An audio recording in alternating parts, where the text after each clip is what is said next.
నమస్తే, నేను కవిత. Welcome to I dream news prime time debate. Andhra Pradesh ఎన్నికలకు సంబంధించి నోటిఫికేషన్ ఈసారి 15-20 రోజుల ముందే వస్తుంది అంటూ సీఎం జగన్ అనౌన్స్ చేశారు. ఈ నేపథ్యంలో వివిధ పార్టీలు, అక్కడ ప్రధానంగా పోటీ పడుతున్నటువంటి పార్టీల పరిస్థితి ఏంటి, ఎవరెవరి స్టాండ్ ఎలా ఉంది, why not 175, why AP needs Jagan అంటూ సీఎం జగన్ అయితే అందరికంటే ముందే ప్రచారంలో ఉన్నారు, దూసుకెళ్తున్నారు. మరి మిగతా పార్టీల పరిస్థితి ఏంటి, వాళ్ళు ఎలాంటి అస్త్రశస్త్రాలతో ప్రచారంలో ముందుకెళ్లాలనుకుంటున్నారు, అసలు పొత్తులతో పాటుగా సీట్ల పంపకాల గురించి చర్చలు ఎలా ఉన్నాయి, ఓవరాల్గా ఆంధ్రప్రదేశ్లో ఎన్నికల వాతావరణం ఎలా ఉండబోతోంది, అదే ఈరోజు మనం చర్చించుకోబోతున్నాం. మనతో పాటుగా ఉన్నారు పొలిటికల్ అనలిస్ట్ కిలారు నాగార్జున గారు. హలో అండి, గుడ్ ఈవినింగ్. ఇక పసుపులేటి సురేష్ గారు ఉన్నారు వైఎస్ఆర్సీపీ నుంచి. సురేష్ గారు, వెల్కమ్ టు ద షో. నమస్తే అండి. సో నాగార్జున గారు, మీతో స్టార్ట్ చేద్దాము. వై ఏపీ నీడ్స్ జగన్ అనేది, వై నాట్ 175 అనేది, ఈ రెండు నినాదాలు జగన్ ఎప్పుడో ముందు తీసుకొచ్చారు, ప్రజల ముందుకు వెళ్తున్నారు, దానికి సంబంధించి ఒక కార్యాచరణ దిశానిర్దేశం చేస్తున్నారు. నిజంగా 15-20 రోజుల ముందే నోటిఫికేషన్ వస్తుందా? అక్కడ వస్తే ఎలాంటి పరిస్థితులు ఉంటాయి? కవిత గారు, మీకు, ఐ డ్రీమ్ ప్రేక్షకులకు, అలాగే ఇవాళ చర్చలో పాల్గొంటున్నటువంటి ప్యానలిస్టులు అందరికీ కూడా వెరీ గుడ్ మార్నింగ్ అండి. ఇది మనం గత కొద్ది కాలంగా వింటున్నటువంటి మాటేనండి. ఫిబ్రవరిలోనే నోటిఫికేషన్ వస్తుంది. మామూలు కంటే కూడా కొంచెం ఒక 4 రోజులు 15 రోజుల ముందే ఎలక్షన్స్కి వెళ్ళే అవకాశం ఉంది అనేటువంటిది మనకి నేషనల్ లెవెల్లో కానివ్వండి ఇక్కడ వినపడుతోంది. అయితే ఏంటంటే మనకు ఆంధ్రప్రదేశ్ ప్రత్యేకంగా లోక్సభతోటి వెళ్ళేటువంటి రాష్ట్రాల్లో మన ఆంధ్రప్రదేశ్ కూడా లోక్సభకి ఎప్పుడు ఎలక్షన్స్ జరుగుతాయో మనకు కూడా అప్పుడే జరుగుతూ ఉంటాయి, మనందరికీ తెలిసిన విషయమే. బీజేపీ వాళ్ళు కూడా ఏంటంటే ఇప్పుడు రామ మందిరం అనేటువంటి ప్రామిస్ పూర్తి చేసేసి అది కంప్లీట్ అయ్యి దాన్ని గ్రాండ్గా ఉత్సవాలు చేసేసి దాన్ని ప్రారంభం చేసిన తర్వాత ఆ మేనియా వాళ్ళల్లో జనంలో ఉండగానే, ఆ గుడ్ విల్ ఉండగానే వెళ్ళిపోతే బాగుంటుంది అని, ఎందుకంటే నేషనల్ వైడ్గా కూడా కొంత తగ్గింది బీజేపీకి అనేటువంటి ఇది వస్తున్నటువంటి టైంలో మొన్న ఎలక్షన్స్ మళ్ళీ వాళ్ళకి బూస్ట్ ఇచ్చినాయి అనుకోండి, రివైవ్ అయింది. అయినప్పటికీ కూడా ఫీల్ గుడ్ ఫ్యాక్టర్ ఎప్పుడైతే ఉందో అప్పుడు వెళదాం అనేటువంటిది వాళ్ళు చాలా పకడ్బందైన ప్లాన్తో ఉన్నారు.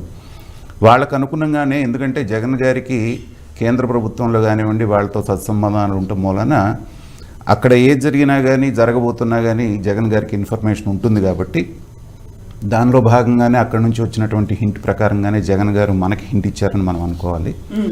కాబట్టి గత కొద్ది రోజులుగా జరుగుతున్నటువంటి పరిణామాలు కనుక తీసుకుంటే, అంటే అక్కడ ఉన్నటువంటి ఇన్ఛార్జీలను మార్చడం నియోజకవర్గాల్లో, తర్వాత వచ్చి ఒక 70-80 మంది దాకా మీరందరూ సిద్ధంగా ఉండండి, మీకు మార్పులు చేర్పులు చేస్తాము, త్యాగాలకు సిద్ధంగా ఉండాలనేటువంటి డ్రాస్టిక్ డెసిషన్స్ తీసుకున్నప్పుడు ఏంటంటే సహజంగానే ఇది తొందరగా రాబోతున్నటువంటి ఎలక్షన్స్కి సంకేతంగా, పైగా ఏంటంటే తెలుగుదేశం పార్టీ మొన్న ఒక పెద్ద దెబ్బ నుంచి దాదాపు 2 సంవత్సరాలు వాళ్ళ నాయకుడు 2 నెలలు లోపల ఉంటాం, బయటకు వచ్చి వాళ్ళు కాలు చేయి కూడా తీసుకొని ఈ పొత్తులన్నీ 20 సీట్లు సర్దుబాటు అనేటువంటిది రావడానికి టైం ఇవ్వకుండా వీలైనా తొందరగా ముందుకెళ్తే బాగుంటుంది అనేటువంటి ఒక ఆత్రం కూడా కనపడుతూ ఉంది. కాబట్టి జగన్మోహన్ రెడ్డి గారు అంటే జనరల్గా నేను చాలా చోట్ల చెప్తూ ఉంటాను, గతంలో ఎలక్షన్స్ ఎలా ఉండేయంటే రాజకీయాలు ఒకసారి ఎన్నికలు అయిపోయిన తర్వాత 4 సంవత్సరాలు సంక్షేమం మీద దృష్టి సారించి చివరి సంవత్సరం మాత్రమే ఎలక్షన్స్ గురించి మాట్లాడేవాడు. కానీ ఇప్పుడు రాజకీయాలు మారిపోయి ఎలా అయిందంటే గెలిచిన దగ్గర నుంచే మళ్ళీ వచ్చే ఎలక్షన్స్లో పంచవర్ష ప్రణాళిక దీనికి వేసుకుంటున్నారు. ప్రజల్ని బాగు చేయటం కంటే మళ్ళీ మనం అధికారంలోకి, గతంలో ఎప్పుడైనా మనం విన్నామా 20 ఏళ్ళు మేమే అధికారంలో ఉంటాం, 30 ఏళ్ళు మేమే అధికారంలో ఉంటామని ఏ రాజకీయ నాయకుడన్నా మాట్లాడేవాళ్ళ? కానీ ఇవాళ ప్రతి రాజకీయ నాయకుడు అక్కడ ఆంధ్రాలో కానీ ఇక్కడ తెలంగాణలో కానీ మాట్లాడే మాట ఏంటంటే మేమే జీవితకాలం ఉంటాం. సో దానికి అనుగుణంగానే వై నాట్ 175 అనేటువంటి స్లోగన్ తీసుకున్న దగ్గర నుంచి రకరకాలుగా వాళ్ళ పార్టీని బలోపేతం చేయడానికి తీసుకుంటున్నటువంటి చర్యల్లో భాగంగా నీవు తీసుకోవచ్చు. అయితే ఇక్కడ అందరినీ ఆశ్చర్యపరుస్తుంది ఏంటంటే జగన్మోహన్ రెడ్డి గారు తీసుకుంటున్నటువంటి విప్లవాత్మకమైనటువంటి చర్యలు. జనరల్గా సిట్టింగ్ ఎమ్మెల్యేలని 10 మందిని మార్చడానికే దడిచేటువంటి పరిస్థితులు ఇవాళ, ఎందుకంటే వాళ్ళకు ఉన్నటువంటి స్థాన బలం, ఆర్థిక బలం అన్నీ చూసుకొని గత కొద్ది కాలంగా వాళ్ళు అక్కడ పాతుకుపోయి ఉన్నారు. అలాంటిది ఒక్కసారిగా సగం మందికి పైగా నేను మారుస్తాను అనేటువంటి సంకేతాలు ఇవ్వటం అనేటువంటిది రాజకీయాల్లో ఇది ఒక పెను సంచలనం. అయితే ఇది గనక ఫలిస్తే పూర్తి స్థాయిలో అటన్నా వెళ్తుంది, లేకపోతే పూర్తి స్థాయి డ్యామేజ్ అన్నా జరుగుతుంది. ఈ రిస్క్ ఆయనకి తెలిసే చేస్తున్నాడు కాబట్టి దాని వెనకాల ఏదో సరైనటువంటి వ్యూహం, ఆయన సరైనదనుకున్నటువంటి వ్యూహంతో ఆయన వెళ్తున్నారు. ఇక మిగతా మీరు అడిగినట్టుగా మిగతా రాజకీయ పార్టీలు కనుక తీసుకుంటే బీజేపీది తీసుకుంటే అన్నిటికంటే కీలకమైన పాత్ర వీళ్ళదే. ఎవరి వైపు ఉంటారు? మీకు ప్రజాక్షేత్రంలో చూస్తే బీజేపీకి 1% కంటే తక్కువ ఓట్లు ఉన్నప్పటికీ కూడా రాష్ట్రంలో ఉన్నటువంటి 3 ప్రధాన పార్టీలు వాళ్ళ వంకే చూసేటువంటి పరిస్థితిని వాళ్ళు తెచ్చుకున్నారు. వాళ్ళు ఏం చెప్పినా కాదనలేనటువంటి పరిస్థితుల్లో ఈ 3 పార్టీలను పెట్టారు. సో ఈ జగన్నాటకాన్ని అంతా పైనుంచి నడిపిస్తుంది, ఢిల్లీ స్థాయి నుంచి నడిపిస్తున్నది బీజేపీ వాళ్ళు కాబట్టి వాళ్ళ స్టాండ్ ఇంతవరకు తేల్చలేదు. మిగతా అందరూ క్లియర్గానే ఉన్నారు. పవన్ కళ్యాణ్ గారు తెలుగుదేశం పొత్తన్నారు. ఇప్పటికే కొన్ని చిన్న చిన్న ఇవి జరిగినా కానీ క్యాడర్ అంతా కూడా సర్దుకుంటూ ఉన్నారు. కొంతవరకు అడ్జస్ట్మెంట్ జరిగింది. ఇది ఊహించే లోకేష్ గారు జరగాల్సినటువంటి పాదయాత్రను కూడా విశాఖపట్నంతో కట్ చేసుకొని, ఎందుకంటే ఈ 2 నెలలు చాలా క్రూషియల్ కాబట్టి దాని మీద కాన్సన్ట్రేట్ చేయడానికి వాళ్ళు కూడా సన్నద్ధం అవుతున్నారు. చూడాలి మరి ఇక రాష్ట్ర ప్రజలు ఎలా చేస్తారు, వీళ్ళ రాజకీయ నాయకులు ఈ రెండు నెలల పాటు ఎలాంటి విన్యాసాలు చేస్తారు ప్రజలను ఆకట్టుకోవడానికి అనేటువంటిది మనం వెండి తెరపై చూడాల్సిందే. సో సురేష్ గారు, అంత కాన్ఫిడెన్స్ ఎలా ఉందండి? Why not 175, why AP needs Jagan అనేది 175కి 175 ఓన్లీ వైఎస్ఆర్సీపీకే వస్తాయంటే దెన్ వాట్ అబౌట్ అక్కడ ఉన్నటువంటి వివిధ పార్టీలు, ప్రధాన ప్రతిపక్షం ఇలాంటివి ఏమీ లేకుండానే నెక్స్ట్ ఎలక్షన్స్ అనేవి మీరు ఉంటాయి, నెక్స్ట్ అసెంబ్లీ అంతా 175 వైఎస్ఆర్సీపీ ఎమ్మెల్యేలే ఉంటారా? మేడం, మనం ప్రజల్లో వస్తున్నటువంటి ఆదరణను బట్టి స్పష్టంగా మనము వై నాట్ 175 అనే దాని మీద మనం స్పష్టంగా చెప్పొచ్చు. ఎందుకంటే గతంలో అనేక పార్టీలు, ముఖ్యంగా తెలుగుదేశం పార్టీ పరిపాలన ఏ విధంగా కొనసాగింది, ప్రజలకు వాళ్ళు ఏ మేరకు మంచి చేశారు, 2014లో ఆయన చంద్రబాబు నాయుడు గారు 600 పైచీలకు హామీలు ఇచ్చి వాటిని ఏ మేరకు ఆయన నెరవేర్చారనేది ప్రజలకు స్పష్టంగా అర్థమైంది. జగన్మోహన్ రెడ్డి గారు అధికారంలోకి వచ్చాక ప్రజలకు ఆయన ఇచ్చినటువంటి వాగ్దానాలను ఏ రీతిలో అమలు చేస్తున్నారనేది ప్రజలు ఆయన విశ్వసించే తీరును బట్టి ఈ రోజు బలమైనటువంటి నమ్మకం, విశ్వాసం మాకుంది. ప్రజల్లో ఖచ్చితంగా అన్ని నియోజకవర్గాల్లో కూడా రాష్ట్రంలో గెలుపొంది తీరుతామని చెప్పి దానికి అనుగుణంగానే మా అధినేత జగన్మోహన్ రెడ్డి గారు కూడా అడుగులు వేయడం జరుగుతుంది. ముఖ్యంగా ఈ రోజు రాష్ట్రంలో చూస్తే గత సంవత్సర కాలంలో ఎప్పుడు వెళ్ళినట్టు గతంలో ముఖ్యంగా తెలుగుదేశం పార్టీ అధికారంలో ఉన్నప్పుడు రాష్ట్రాన్ని ఏ విధంగా అధపాతాలని తీసుకెళ్లిపోయింది, సంక్షేమాన్ని, అభివృద్ధిని విస్మరించి కేవలం వాళ్ళ సొంత అనుయులకు, అనుచరులకు, వాళ్ళ సొంత ప్రయోజనాల కోసమే రాజకీయాలు చేయడం అనేది చూసాం. అన్ని వర్గాలకు, ముఖ్యంగా 2014లో మనం చూసినట్లయితే చంద్రబాబు నాయుడు గారు ఏ వర్గాన్ని వదలలేదు, ఏ కులాన్ని కానీ ప్రతి ఒక్కరిని వదలకుండా అందరికీ కూడా హామీలు ఇవ్వడం జరిగింది, ఎలక్షన్ హామీలు. తీరా అధికారంలోకి వచ్చిన తర్వాత ఆ హామీల గురించి ఏమాత్రం కూడా పట్టించుకోలేదు. అక్కడే ఆయన విశ్వసనీయత ఏంటనేది ప్రజలందరూ కూడా అర్థమైంది. మరోవైపు చూస్తే పవన్ కళ్యాణ్ గారు ఎప్పుడు ఏ విధంగా ఉంటారో ఆయనకే అర్థం కాదు. నిలకడ మనస్తత్వం అనేది లేనటువంటి వ్యక్తి, రాజకీయాల్లో ఆయన ఏమాత్రం కూడా అవగాహన లేనటువంటి వ్యక్తి పవన్ కళ్యాణ్ గారు గతంలో 2014లో వాళ్ళతో కలిసి వెళ్ళారు, మళ్ళీ వాళ్ళతో విడిపోయి 2019 ఎలక్షన్ లోకి వచ్చారు. మళ్ళీ ఇప్పుడు రాష్ట్రం బాగుపడాలంటే చంద్రబాబు నాయుడు గారు ముఖ్యమంత్రి అవ్వాలని చెప్పి తెలుగుదేశం పార్టీ జెండా మోయడానికి ముందుకొచ్చారు. ఇక్కడే ఆయన ఒక పరిణతి, రాజకీయాల్లో ఆయన పరిణతి అనేది అర్థమవుతుంది. కేవలం ఆయనకి జగన్మోహన్ రెడ్డి గారి మీద ఉన్నటువంటి కోపమో, లేదంటే ఆయన అధికారంలోకి తిరిగి రాకూడదనేటువంటి ఈగో ఫీలింగ్ తో తప్ప ఎక్కడ కూడా ఆయన ఎందుకు రాకూడదు జగన్మోహన్ రెడ్డి అనే దానికి స్పష్టమైనటువంటి కారణం చెప్పలేడు. అయితే రాష్ట్రంలో మీరు చూస్తే ఏ ప్రభుత్వము చేయలేనటువంటి విధంగా అధికారంలోకి మళ్ళీ మేము ఎందుకు రావాలి అనేది ప్రజల దగ్గరికే తీసుకెళ్లేటువంటి ప్రభుత్వం, గొప్ప కార్యక్రమం. ఇలాంటి కార్యక్రమం ఏ ప్రభుత్వం కూడా గతంలో ఎప్పుడు కూడా మనం చేయలేదు. ఈ రోజు ప్రజల దగ్గరికే నేరుగా వెళ్ళి వై ఏపీ నీడ్స్ జగన్ అనేటువంటి కార్యక్రమం ద్వారా ప్రజల్లోకి మళ్ళీ వెళ్ళి ప్రజలకి అందరికి కూడా వివరించడం జరుగుతోంది. ఈ పరిపాలనా కాలంలో వైఎస్ఆర్ కాంగ్రెస్ పార్టీ ప్రభుత్వం ఏర్పాటు చేసి ప్రజలకు ఏ విధంగా సంక్షేమం అందించింది, రాష్ట్రంలో అన్ని వర్గాలకు ఏ విధంగా మేలు కలిగించింది అనేటువంటి స్పష్టంగా మేమందరం కూడా ప్రజల్లోకి వెళ్ళి ప్రజల ఆదరణ పొందగలుగుతున్నాం. ఈ యొక్క ప్రక్రియలో అదే విధంగా జగన్మోహన్ రెడ్డి గారు తన పాదయాత్రలో ఇచ్చినటువంటి హామీలన్నింటినీ కూడా ప్రతి ప్రాంతానికి న్యాయం చేశాడు. అదేవిధంగా ఇచ్చిన హామీని 99% కూడా అమలు చేయడం జరిగింది. కాబట్టి అన్ని వర్గాల్లో ఈ రోజు జగన్మోహన్ రెడ్డి గారిని ఆదరిస్తున్నారు. కాబట్టి బలంగా మేము విశ్వసిస్తున్నాం 175 నియోజకవర్గాల్లో రాబోయేటువంటి 2024 ఎలక్షన్ లో విజయ డంక మోగించి తీరుతామని చెప్పేసి మేము బలంగా విశ్వసిస్తున్నాం సో మేడం. సురేష్ గారు, ఒక క్వశ్చన్ ఫ్రమ్ నాగార్జున గారు, పొలిటికల్ అనలిస్ట్ నాగార్జున గారు, మీరు అడగచ్చు డైరెక్ట్ గా. Very good evening sir. మీరు మీ పార్టీ చేస్తున్నటువంటి ప్రయత్నాలను అభినందిస్తూనే ప్రజల తరపున ఒక చిన్న ప్రశ్న మిమ్మల్ని వేస్తుంది ఏంటంటే, ఒకసారి ఎమ్మెల్యేగా ఎన్నికైన తర్వాత అతనే కలకాలం ఎమ్మెల్యేగా ఉండాలి, తర్వాత ఆయన అయిపోతే వాళ్ళ కొడుకు అయిపోతే మనవడు అనేటువంటి ట్రెండ్ ఇవాళ నడుస్తున్నటువంటి టైంలో ఒక్కసారి గెలవగానే మీరు రెండోసారికే దగ్గర 75-80 మందిని మార్చేస్తాము అంటే వీళ్ళందరూ కూడా ఇవాళ విశ్వాసం అనేటువంటిది రాజకీయాల్లో ఎంతవరకు ఉందనేది మనం అందరం చూస్తున్నాం. అటు ఆంధ్రాలో చూసాం, ఇటు తెలంగాణలో చూసాం. అయినా కూడా ఒక్కసారిగా 80 మందిని మారుస్తామంటే వాళ్ళందరూ కూడా వాళ్ళ పదవులు త్యాగాలు చేసి పార్టీ గెలుపు కోసం మనస్ఫూర్తిగా కృషి చేస్తారని మీరు అనుకుంటున్నారా? అది జరిగేటువంటి పనేనా ఇవాళ ఉన్నటువంటి పరిస్థితుల్లో?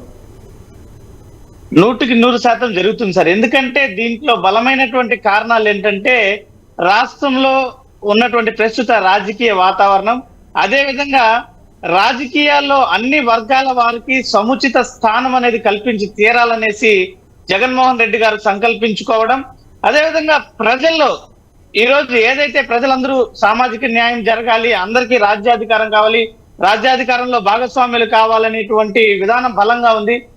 అదే పనిగా జగన్మోహన్ రెడ్డి గారు ఎప్పుడు చెప్తుంటారు, నా ఎస్సీ, నా బీసీ, నా మైనార్టీ అనేసి ప్రతి ఒక్క సామాజిక వర్గాన్ని హక్కును చేర్చుకునే అందరికీ కూడా వాళ్ళందరినీ రాజకీయంగా ఉన్నతంగా ఎదిగించాలని, ఆ వర్గాల్లో రాజకీయ జ్యోతులు వెలగాలని, తద్వారా ఆ సామాజిక వర్గాలన్నీ కూడా ఉన్నత స్థానానికి చేరుకోవాలని చెప్పి జగన్మోహన్ రెడ్డి గారు సంకల్పించుకోవడం, ప్రజల్లో కూడా దాన్ని స్వాగతిస్తారనే ఆయనకు ఉన్నటువంటి నమ్మకంతోనే ఇలాంటి సంచలనాత్మకమైనటువంటి నిర్ణయాలతో ముందుకెళ్లడం జరుగుతుంది. కానీ ఎక్కడ కూడా దీంట్లో ఎటువంటి లోటుపాట్లు లేవు. ఖచ్చితంగా ఈ యొక్క ప్రక్రియ విజయాన్ని సాధించి తీరుతుందని చెప్పేసి మేము నమ్ముతున్నాం సార్. సో సురేష్ గారు, ఇప్పుడు మీకు అంత కాన్ఫిడెన్స్ ఉన్నప్పటికీ కూడా ఇప్పటికీ ఎలక్షన్స్ ఇంకా ముందుకు వస్తాయి అని వినిపిస్తున్నప్పుడు, జగనే స్వయంగా ఆ మాట చెప్తున్నట్టు నోటిఫికేషన్ కంటే 20 రోజుల ముందే వస్తాయి అనుకున్నప్పుడు, డోంట్ యూ థింక్ ఇప్పుడు ఉన్నటువంటి ఈ టైం సరిపోతుందా? ఇంతమందిని మార్చిన తర్వాత అక్కడ ఉన్నటువంటి క్యాడర్తో సమన్వయం చేసుకోవాలి, లోకల్గా ఉండేటువంటి లీడర్లు ఉంటారు, మార్చిన తర్వాత ఉండే అసంతృప్త ఎమ్మెల్యేలు ఉంటారు, అక్కడ ఉన్నటువంటి కార్యకర్తలు, ఎట్ ద సేమ్ టైం అక్కడ ఉన్నటువంటి ప్రజలు, నియోజకవర్గ పరిస్థితులు, వీటన్నిటిని ఎలా కోఆర్డినేట్ చేసుకొని ముందుకెళ్తారు? ఇంకా 20 రోజుల టైం ఇంకా దగ్గరకు వచ్చేసింది అనుకున్నప్పుడు. అంటే ముఖ్యంగా వైఎస్ఆర్ కాంగ్రెస్ పార్టీకి బలమైనటువంటి క్యాడరు క్షేత్రస్థాయిలో ఉంది.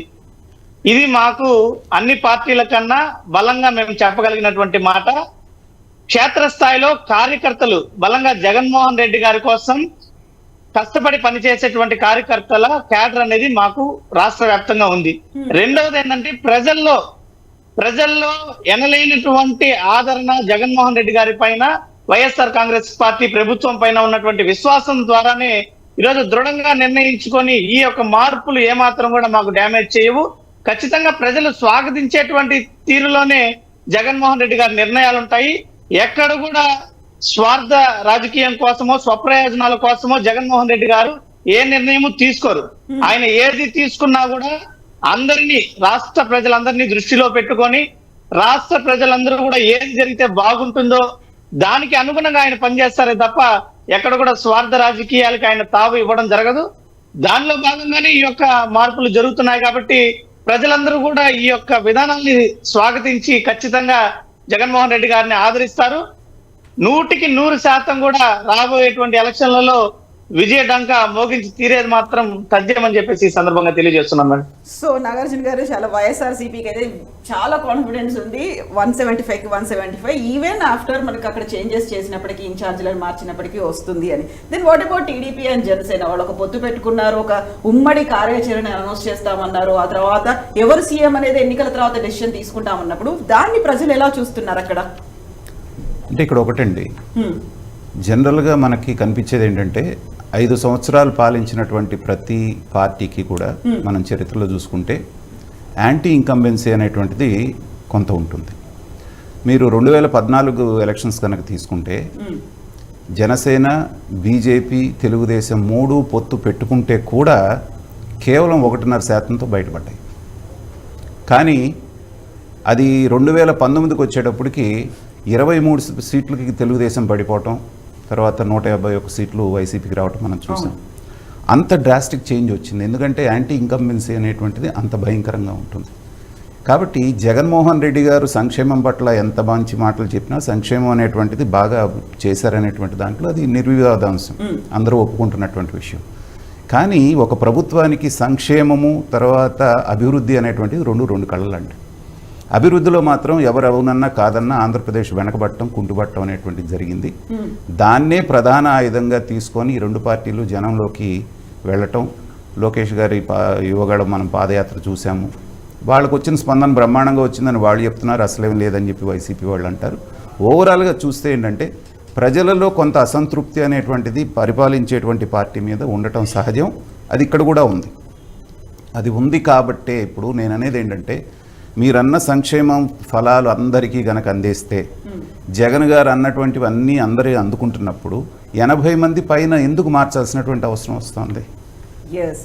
సో ఒక కీలకమైనటువంటి ప్రశ్న సురేష్ గారు. అయితే ఆ ఆన్సర్ మీ దగ్గర నుంచి తెలుసుకునే ముందు మనతో పాటుగా జాయిన్ అవుతున్నారు డాక్టర్ సుహాసిని ఆనంద్, బీజేపీ అధికార ప్రతినిధి. సుహాసిని గారు, వెల్కమ్ టు ద షో. అందరికీ నమస్కారం అండి.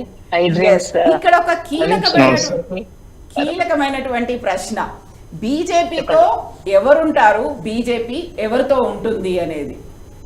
ఆంధ్రప్రదేశ్ ఎన్నికలకు సంబంధించి బీజేపీ స్టాండ్ ఏంటి అసలు? బీజేపీగా ఖర్చు పోటీ చేస్తున్నాం కదా, అంటే మేము ఎవరితో వెళ్తాము అన్నది ఇవన్నీ ఇంకా టైం ఉంది. భారతీయ జనతా పార్టీకి ఒక అంటే గ్రౌండ్ లెవెల్ నుంచి జాగ్రత్తగా ఒక స్టడీగా వెళ్లే పార్టీ ఏదైనా ఉంది అంటే, ఆ విధంగా వృద్ధి చెందే పార్టీ ఏదైనా ఉంది అంటే భారతీయ జనతా పార్టీ. మా చరిత్ర కూడా చూసుకున్నట్లయితే. అండ్ మరొకటి ఏంటంటే, సంక్షేమ పథకాలు ఇస్తూ ఒక పక్కన, మరొక వైపు అభివృద్ధి పట్ల చాలా చిత్తశుద్ధితో ముందుకు వెళ్తున్న ఒక ప్రభుత్వం ఇది. మనం కేంద్రంలో మనం చూస్తున్నాం. చాలా మంది అంటుంటారు డెఫినెట్ గా యాంటీ ఇన్కంబెన్సీ ఉంటుంది ఏ ప్రభుత్వం అయినా, రాష్ట్రంలో కానీ కేంద్రంలో కానీ అని. కానీ ఆ యాంటీ ఇన్కంబెన్సీ ఒక ఆలోచనని కూడా తారుమారు చేస్తూ ఒక జీడిపి రేట్ కానీ ఒక 7-8% అదే స్టడీగా నిలబెడుతూ, అందులో కరోనా లాంటి మహమ్మారి ఉన్నది కూడా మనం ఓవర్కమ్ చేసి ఇప్పుడు ఎన్నో ఎగుమతులకి మనం ప్రోత్సహిస్తూ, ఇంతకు ముందు ఎప్పుడు కూడా మనం దిగుమతులే కానీ ఎగుమతులు చూడని మన పేద దేశంగా ఉన్న మన దేశాన్ని అగ్ర రాజ్యాలతో పోటీ పడుతూ ఈ రోజు నెక్స్ట్ కమింగ్ 3వ అంటే ప్రపంచంలో ఆర్థికంగా బలమైన 3వ దేశంగా మనది రాబోతోంది అంటే అదేం మామూలు విషయం కాదండి. ఒక పక్కన మన సంక్షేమ పథకాలు కూడా, అటు ఆడపిల్లలు బేటీ బచావో బేటీ పడావో కానీ, సురక్ష కానీ, బీమా యోజన కానీ, ఇదంతా కూడా సుహాసిని గారు, ఇక్కడే ఇంకో మరో కీలకమైనటువంటి ప్రశ్న కనిపిస్తోంది. ఇప్పుడు అసెంబ్లీ ఎన్నికలు జరుగుతున్నప్పుడు స్థానికంగా ఉన్నటువంటి సమస్యల గురించే వస్తాయి తప్ప, ఇప్పుడు మోదీ దేశవ్యాప్తంగా ఏం చేశారు, లేకుంటే అంతర్జాతీయంగా మోదీకి ఎంత పేరు ఉంది అనేది అది పార్లమెంట్ ఎన్నికల్లో అది వస్తుందేమో. ఇప్పుడు మనం అసెంబ్లీ ఎన్నికలకు సంబంధించి మాట్లాడుకుంటే అక్కడ కీలకమైనటువంటి అంశాలు ఏంటనుకుంటున్నారు బీజేపీకి? గుడ్ క్వశ్చన్ అండి. ప్రజలలో గతంలో కూడా చూశారు, తెలుగుదేశం పార్టీ పాలనను చూశారు. వాళ్ళకేం కొత్త ఏం కాదు, చాలా విజనరీ అని కట్టబెట్టారు. బట్ ఏమైంది, 2019లో అంత వ్యతిరేకత ఎందుకు వచ్చిందండి? అప్పుడు చాలా అత్యధికమైన మెజారిటీ ఎందుకు వైసీపీకి వెళ్ళింది? అప్పుడు జగన్మోహన్ రెడ్డి గారి పైన కొన్ని ఆశలతో ప్రజలు అప్పుడు పూర్తి స్థాయిలో పూర్తి మెజారిటీ ఇచ్చి జగన్మోహన్ రెడ్డి గారికి ఓటు వేశారు. కానీ ఈ 5 సంవత్సరాలలో కనుక చూసుకుంటే సంక్షేమం ఇస్తూ అభివృద్ధి ఎంతో చేయూతని కేంద్ర ప్రభుత్వం కూడా ఇస్తున్నా, కారణాలు ఏవైనా కావచ్చు, వీరు చేయాలనుకున్న కోర్టుల్లో కానీ అన్ని చోట్ల ఎక్కడ పడితే అక్కడ అడ్డంకులను ఎదుర్కొంటూ వారి ప్రయత్నం ఒకవైపు అయితే, ఒక ప్రభుత్వంలో ఉన్నప్పుడు వారు అన్ని ఒడిదుడుకుల్ని అధిగమించి ఒక నిర్దిష్టమైన అభివృద్ధి, కన్స్ట్రక్టివ్ డెవలప్మెంట్ చూపిస్తే తప్ప ప్రజలకి ఓటు రాదు, ప్రజల యొక్క మన్ననలు పొందలేరు. ఆ విషయంలో పూర్తిగా ఇప్పుడున్న వైసీపీ ప్రభుత్వం విమర్శలను ఎదుర్కొంటుంది. దీని నుంచి ఏ విధంగా బయటపడాలి? ఏదో మభ్య పెట్టి ప్రజల్ని డబ్బుతో కొనడము, ఏదో రకంగా మనం ఓట్ బ్యాంకింగ్ చేయడము అన్నది ఎంతకాలం? ఇవాళ మనకి దానికి clear cut evidence Telangana ఎన్నికలండి.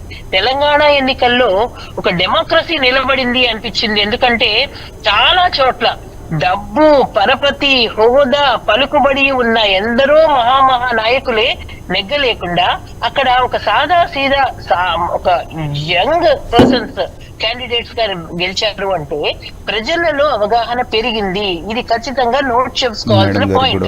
And మరొక విషయం ఏంటి అంటే ఇవన్నీ దృష్టిలో పెట్టుకుని సో ఇప్పుడు ఇటు యాంటీ ఇన్కంబెన్సీయా ఇంకోటా అని కాదు, అంటే తెలుగుదేశం కాకపోతే వైసీపీ కాకపోతే మళ్ళీ తెలుగుదేశం, ఇవన్నీ చూసేశారు ప్రజలు.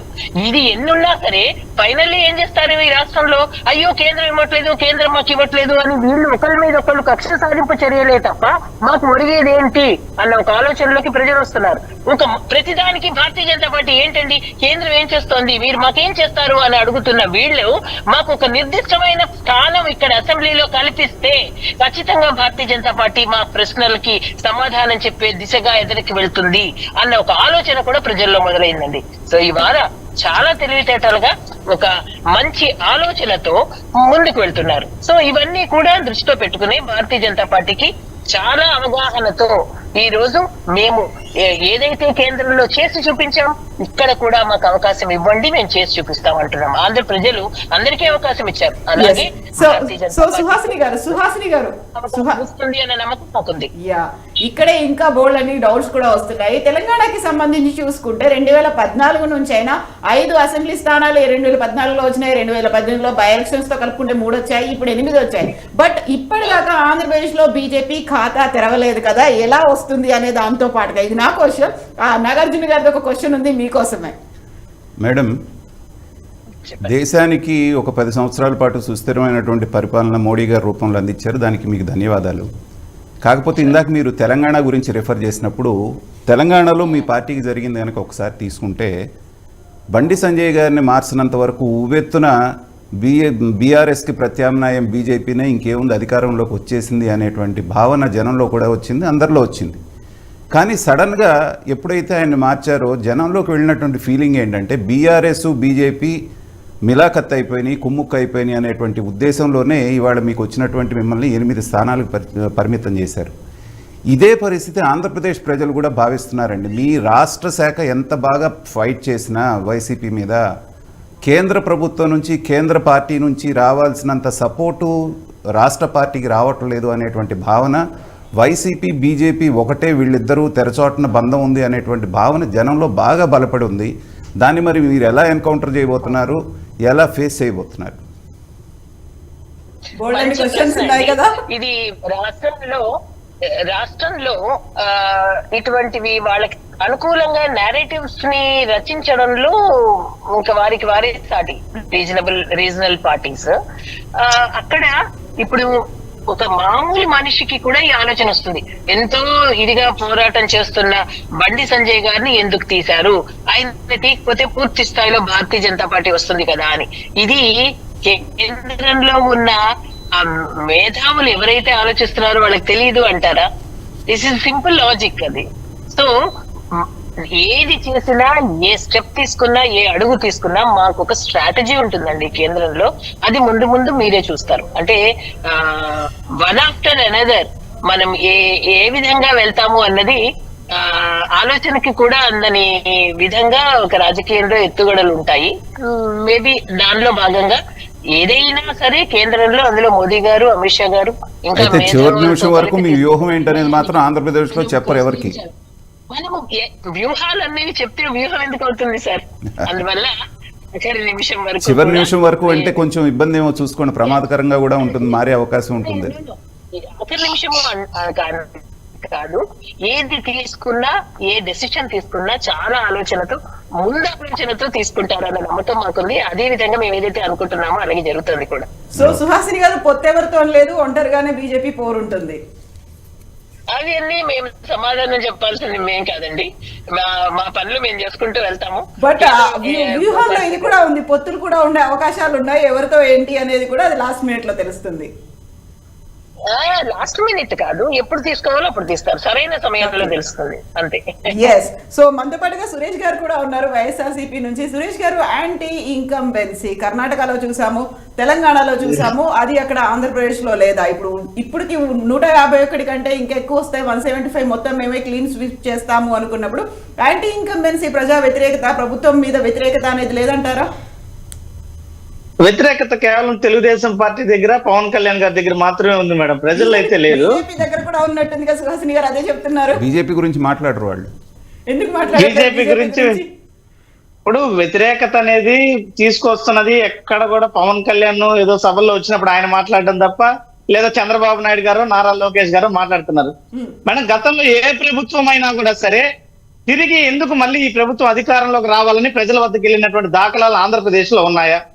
ఒకటి, ఇచ్చినటువంటి హామీలు ఎంతవరకు నెరవేర్చామనేది ఒక క్లియర్ కట్ గా రాష్ట్ర వ్యాప్తంగా సచివాలయాల ద్వారా, సచివాలయాల పరిధిలో ఎంత మేర అభివృద్ధి జరిగింది, ఎంతమంది లబ్ధిదారులకు ఏమాత్రం సంక్షేమం అందింది, ఇవన్నీ కూడా స్పష్టంగా గణాంకాలతో సహా వివరించినటువంటి ప్రభుత్వము నాకు తెలిసి ఆంధ్ర రాష్ట్ర చరిత్రలో ఎప్పటికీ లేదు.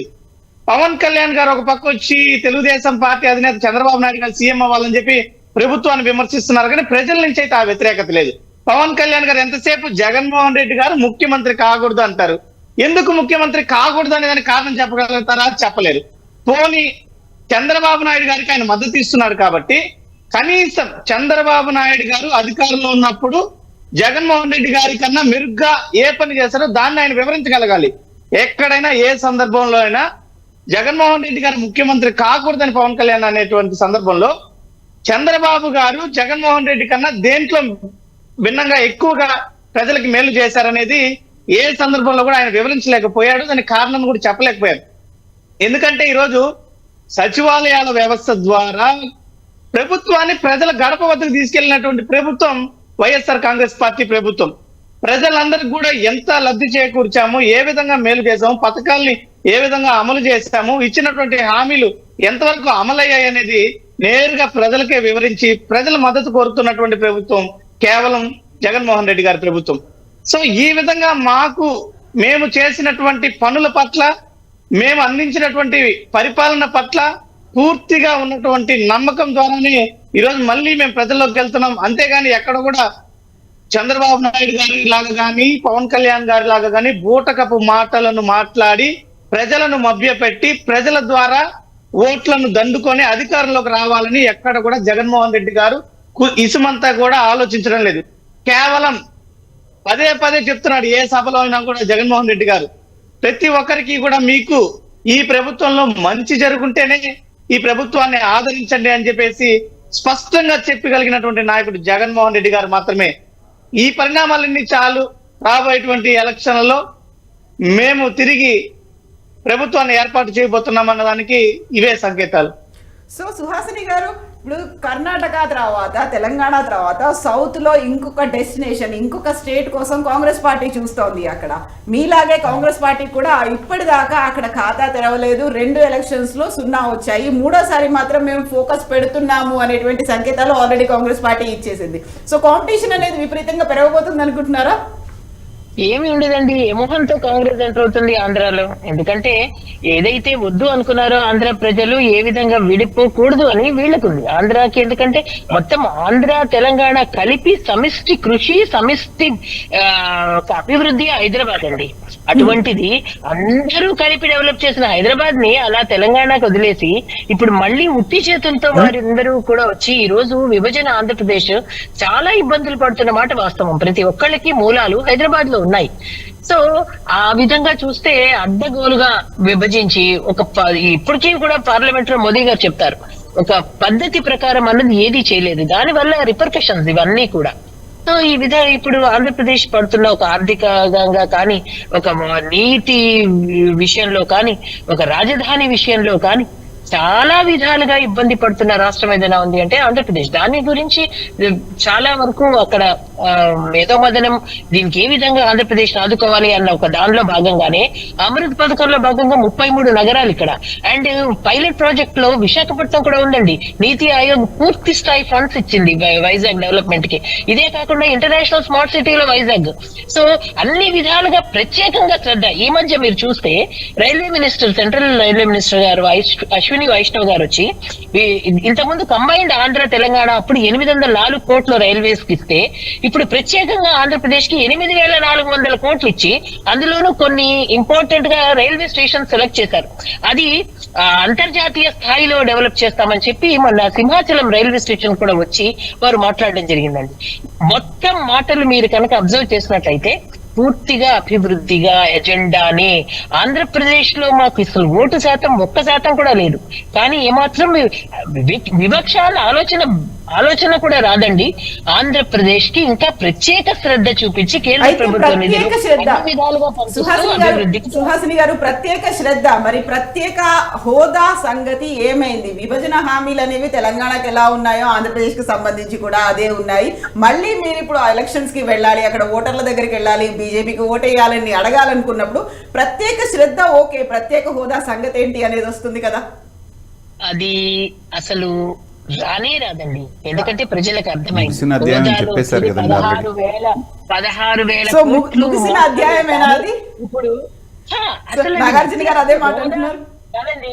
ఇప్పుడు హోదా మాట అన్నవాళ్ళు ఏంటంటే వెనక్కి వెళ్ళాలి అని కోరుకునే వాళ్ళే హోదాను అడుగుతారు. ఎందుకంటే ఎంతో దానికి ఇంకా 100 రెట్లు ముందుకొచ్చి అన్ని లక్షల కోట్లు, ఒక విశాఖ చెన్నై కారిడార్ కి 8,10,000 కోట్లు. ఇది కాకుండా నేను ఒక్కొక్కటి చెప్తాను. అంటే ఇన్ని లక్షల కోట్లు ప్రత్యేకమైన ప్యాకేజ్ గా ఆంధ్రాకి వచ్చినప్పుడు ఇంకా వెనక్కి వెళ్ళాలని ఎవరైనా కోరుకుంటారా?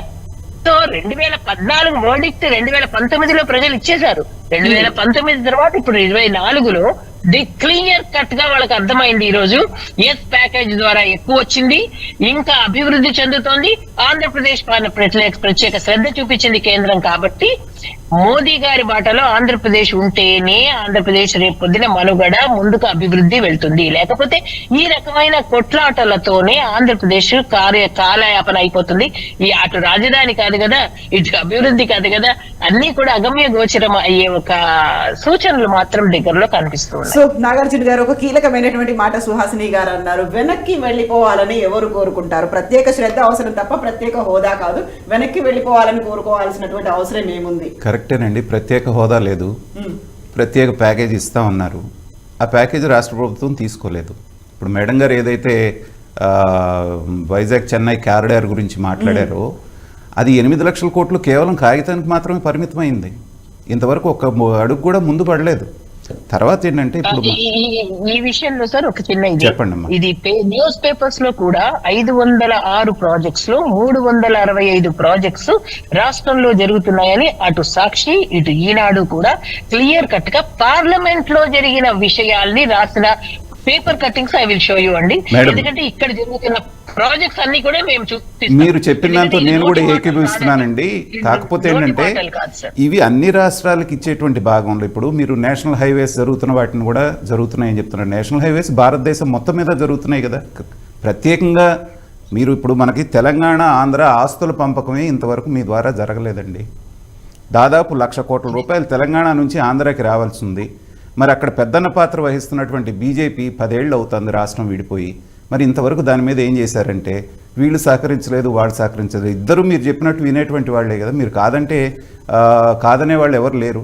అంటే ఏంటంటే కొన్ని అలా అనుకుంటామండి. కానీ ఒకటి మీరు పెద్దలు మీకు తెలుసు, ఇంత ముందు గతంలో కూడా చూసాం.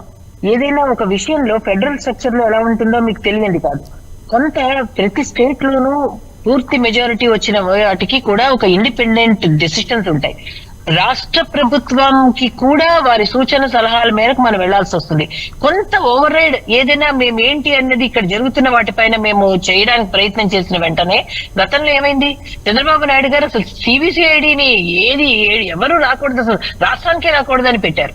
అంటే మేము ఎందుకు అంటున్నామంటే ఏదైనా వాళ్ళ చేతులు దాటిపోతే ప్రభుత్వం కేసు చూసి మీరు చేయరా అంటారు.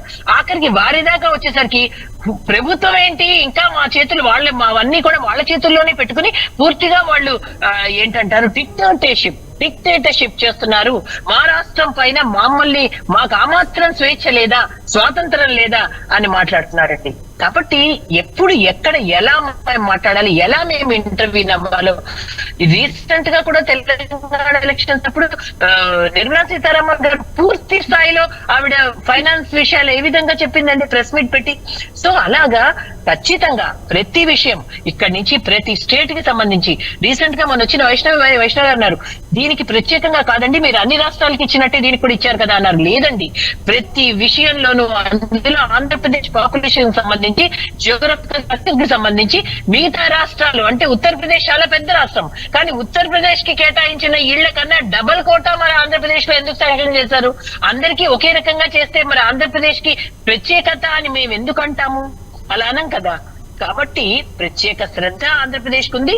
అశ్విని వైష్ణవ్ గారు ఇంకొక మాట కూడా అన్నారు, ఇది వెస్ట్ బెంగాల్ స్టేట్ గవర్నమెంట్ కూడా అండి, వెస్ట్ బెంగాల్ కానీ కేరళ కానీ అన్నిటికీ కూడా మేము ప్రత్యేక శ్రద్ధ చూపించి వాటికి ఇంకా మేము ఎక్కువగా ఫండ్స్ నిధులు ఇస్తున్నామండి. అక్కడ మా గవర్నమెంట్ లేకపోవచ్చు, అలయన్స్ లో లేకపోవచ్చు, కానీ ఆ విధంగా పెద్దన్న ఏంటండి చాలా పెద్ద తరహాగా పాత్ర మోదీ గారు పోషిస్తున్నారు. కాబట్టి ఈ రోజు యాంటీ ఇన్కంబెన్సీ అన్న క్వశ్చన్ కి తావు లేకుండా కేంద్రంలోనే కాదు రాష్ట్రాలన్నీ కూడా తిరిగి వచ్చి మేము అదే నమ్రతతో అదే విధేయతతో మేము ప్రతి రాష్ట్రంలోనూ మేము మా పనులు మేము చేస్తున్నాము. సో సురేష్ గారు, ఇక్కడ ప్రత్యేక హోదా కాదు ప్రత్యేక శ్రద్ధ పెడుతున్నామని బీజేపీ చెప్తోంది, కాంగ్రెస్ కూడా ఫోకస్ పెట్టింది, ఆ తర్వాత జనసేన టీడీపీ కూడా ఒక పొత్తుతో ముందుకెళ్తున్నారు. అండ్ కనిపిస్తున్నటువంటి కీలకమైనటువంటి అంశాలు ఏంటి, ఏవి డిసైడింగ్ ఫ్యాక్టర్స్ అవుతాయని మీరు అనుకుంటున్నారు? ఫైనల్ గా డిసైడింగ్ ఫ్యాక్టర్ ప్రజలు మేడం. ప్రజల దగ్గర ఉన్నటువంటి విశ్వాసం మాత్రమే, ప్రజల దగ్గర ఉన్నటువంటి విశ్వాసం అనేదే గెలుపోటములను నిర్ణయిస్తుంది.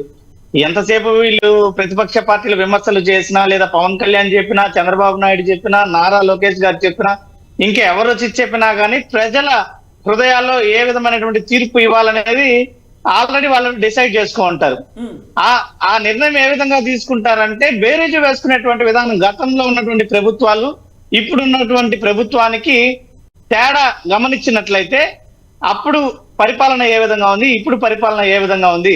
ఇప్పుడు మనం మాట్లాడుకున్నాం గతంలో, ఇప్పుడు మనకి ప్రత్యేక హోదా విషయంలో తీసుకున్నట్లయినా, తెలంగాణ నుంచి మనకి రావాల్సినటువంటి ఆస్తుల విషయంలోనైనా కానీ వీటన్నిటికీ కూడా మూల కారణం, ఇవన్నీ కూడా ఇక్కడ ఆగిపోవడానికి ప్రధాన కారణం చంద్రబాబు నాయుడు గారు.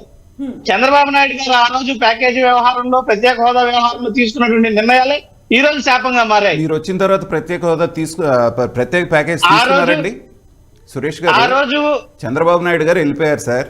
మీరు వచ్చిన తర్వాత మరి ప్రత్యేక ప్యాకేజ్ వద్దు, హోదా వద్దు, ప్యాకేజ్ అన్నా ఇవ్వండి అని తీసుకున్నారా ఇవాళ వరకు? మరి ఎందుకు తీసుకోలేదండి? ప్రత్యేక హోదా గాని ప్రత్యేక ప్యాకేజ్ వ్యవహారంలో గాని జగన్మోహన్ రెడ్డి గారు కేంద్ర ప్రభుత్వంతో కలిసిన ప్రతిసారి కూడా మనకి జరగాల్సినటువంటి న్యాయం గురించి ప్రతిసారి చర్చించడం జరిగింది. ఆయన వచ్చి ఇక్కడ వివరించడం కూడా జరిగింది. రెండో విషయం ఏంటంటే, ఇక్కడ ఉమ్మడి ఆస్తుల వ్యవహారంలో కానీ ఎక్కడైనా కూడా చంద్రబాబు నాయుడు గారు చేసినటువంటి సమస్యలన్నీ కూడా జటిలంగా తయారయ్యి తీవ్రమైనటువంటి ఇబ్బంది కలిగిస్తున్నాయే తప్ప ఇక్కడ వైఎస్ఆర్ కాంగ్రెస్ పార్టీ ప్రభుత్వం చేసినటువంటి తప్పిదాలు ఏమి కూడా లేవు. సో 5 సంవత్సరాల్లో కూడా చంద్రబాబు నాయుడు గారు వేసిన ముళ్ళు మీరు ఇప్పలేకపోయారంటారు.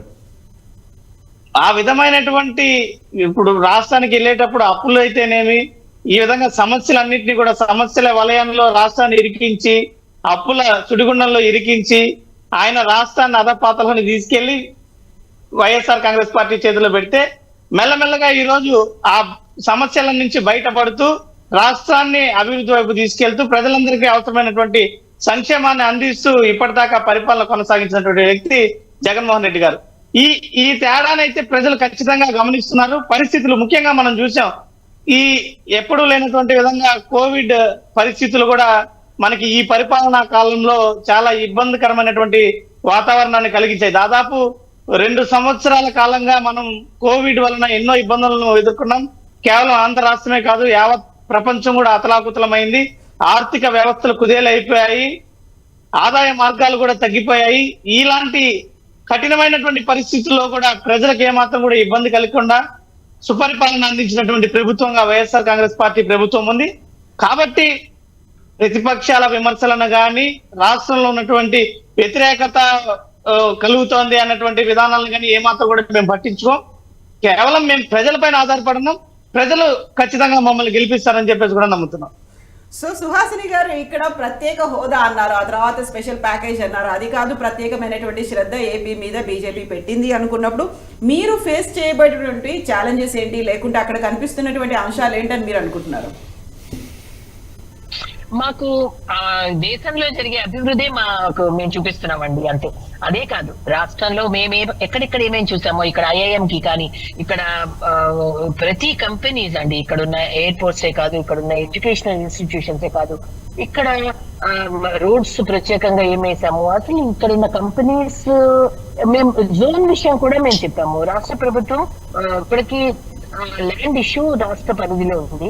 కొంత ల్యాండ్ కనుక చూపిస్తే వెంటనే రెడీగా ఉన్నాము కట్టడానికి అని చెప్తున్నాము. కాబట్టి ఇక్కడ ఏమవుతుందంటే రాష్ట్రము కేంద్రము సమన్వయంతో వెళ్తేనే ఆ రాష్ట్రంలో అభివృద్ధి జరుగుతుంది. సో చాలా issues with in state government ఉన్నాయి. సో చాలా అందులో భాగంగా మేము ప్రతి ఇష్యూని కూడా ఇక్కడ రాష్ట్రంలో ఏమేమైతే మేము డెవలప్మెంట్స్ చేశామో అవన్నీ కూడా మేము చూపిస్తూ ప్రజలకి ఇంకొంత కనుక మనకి స్పేస్ ఇచ్చినట్లయితే ఇవన్నీ ఇంకా పూర్తి స్థాయిలో కూడా ఇంకా ప్రత్యేకంగా శ్రద్ధతో, ఇప్పుడు ఆయుష్మాన్ భారత్ ఉంది, అది మేము ఎప్పుడైతే ఇంట్రడ్యూస్ చేసామో 3 ఏళ్ల వరకు ఈ రాష్ట్రంలో అసలు ఇంట్రడ్యూస్ చేయలేదు. ఆరోగ్య రక్ష, ఆరోగ్యశ్రీ ఉంది అని చెప్పి ఏమవుతుందంటే కొంత పేర్లు మారడము, ఇప్పుడున్న రైతులకి కూడా ప్రతి ఏటా 6,000 మేము ఏదైతే ఇస్తున్నామో దాది కాకుండా ఇస్తాము అని చెప్పారు ఇప్పుడున్న రాష్ట్ర ప్రభుత్వం. సో ఆ విధంగా సో అక్కడ సిగ్నల్ కట్ అయిపోయినట్టుందండి నాగార్జున గారు. ఇప్పుడు కీలకమైనటువంటి అంశాలు ఏం కాబోతున్నాయి? ఓవరాల్ గా అయితే టీడీపీ జనసేన పొత్తు ఉంటుంది అనుకున్నప్పుడు జనసేన ఇంకా ఎన్డీఏలో భాగస్వామిగానే ఉంది. అక్కడ బీజేపీ ఒంటరిగా ఉంటుందా, ఎవరితో పోటీ చేస్తుంది, ఎవరు బీజేపీతో ఉంటారు, ఇవన్నీ చాలా కీలకమైనటువంటి ప్రశ్నలు కనిపిస్తున్నాయి. ఎంత వ్యూహాన్ని వేసుకున్నప్పటికీ ఇప్పుడు జగన్ చెప్పినట్టుగా 20 రోజుల ముందు అంటే ఏమవుతుంది అక్కడ? అంటే ఇక్కడ ప్రాబ్లం ఏంటంటేనండి, అధికారంలో ఉన్న వాళ్ళతో వచ్చిన ఇబ్బంది ఏంటంటే మేము అభివృద్ధి చేశాం కాబట్టి మమ్మల్ని జనం గెలిపించేస్తారనేటువంటి అపోహలో ఉంటారు. మనం కనుక తీసుకుంటే చంద్రబాబు నాయుడు గారు నేను హైటెక్ తీసుకొచ్చి హైటెక్ సిటీ కట్టాను, ఐటీని డెవలప్ చేశాననే ఓవర్ కాన్ఫిడెన్స్తో ఉంటే ఏం జరిగిందో మనం చూసాం. అలాగే నేను రాజధాని కడుతున్నాను, పోలవరం కడుతున్నాను కాబట్టి మళ్ళీ నన్ను 2019లో గెలిపిస్తారన్నటువంటి చంద్రబాబు నాయుడు గారు ఏమయ్యారో మనం చూసాం. రీసెంట్గా ఇప్పుడు అభివృద్ధి పరంగా కనుక తీసుకుంటే బీఆర్ఎస్ని అసలు గద్దెదించాల్సిన పనే లేదు. గత ప్రభుత్వాలతో పోల్చుకుంటే మంచి అభివృద్ధి జరిగింది, కరెంటు కష్టాలు తీరినాయి, రైతులకంతా బాగుంది. అయినా కేవలం ఆ అధినేతల్లో అహంకారం పెరిగిందనేటువంటి ఒకే ఒక కారణంతో 9.5 సంవత్సరాలు మంచి అభివృద్ధి చూసినా కానీ పక్కన పెట్టారు. కాబట్టి అధికారంలో ఉన్న వాళ్ళకి ఏంటంటే అంతా బాగున్నట్టే కనపడుతుంది. ఎవరన్నా చెప్పబోయినా కానీ ఏంటంటే లేదు మాకంతా తెలుసు అన్నట్టుగా ఉంటారు. కాబట్టి ఏంటంటే ఏ రాజకీయ పార్టీ అయినా అధికారంలో ఉన్నప్పుడు మరీ ముఖ్యంగా గత అనుభవాల నుంచి నేర్చుకోవాలి. 90% మనం అభివృద్ధి చేసినా కూడా 10% వాళ్ళకి మనం చేయకపోతే మీరు చేసిన 90% గుర్తురాదు. ఇది రాజకీయంలో నేను MA పొలిటికల్ సైన్స్ చదువుకున్నటువంటి రాజకీయ విశ్లేషకుడిగా చెప్తున్నాను. మనం 90 చేశాం కదా, ఈ 10 కదా అనుకుంటారు. అది మనకి ఆ 10నే గుర్తుపెట్టుకుంటారు. అదేంటంటే మీ బాధ్యత చేయాల్సింది చేశారు, ఇది ఎందుకు చేయలేదంటారు ప్రజలు. అది మనకి తెలంగాణలో ప్రూవ్ అయింది. కాబట్టి ఏంటంటే వాళ్ళకి స్టాండ్ వాళ్ళు క్లియర్ చేశారు. 80 మందిని ఎందుకు మారుస్తున్నారు ఇంత బాగా చేసిన అన్నదానికి అటు నుంచి ఏం సమాధానం రావట్లేదు వైసీపీ నుంచి. ఇక టీడీపీ పార్టీకి జనసేన పార్టీకి ఏంటంటే ఇది లైఫ్ అండ్ డెత్ లాంటిది. చంద్రబాబు నాయుడు గారి వయసు రీత్యా కానివ్వండి, లోకేష్ గారికి ఇంకా అంత అనుభవం రానటువంటి పరిస్థితుల్లో ఈసారి కనుక అధికారంలోకి రాకపోతే తెలుగుదేశం పార్టీ మనుగడకే ప్రశ్నార్థకంగా మారేటువంటి అవకాశం ఉంది. కాబట్టి వాళ్ళు సర్వశక్తులు వడ్డి పోరాడుతున్నారు. సో మీకు నిప్పుకి గాలి తోడైనట్టుగా పవన్ కళ్యాణ్ గారు కూడా వాళ్ళతో చేరటం అనేటువంటిది వాళ్ళల్లో ఉత్సాహం అనేటువంటిది ఉరకలెత్తుతోంది.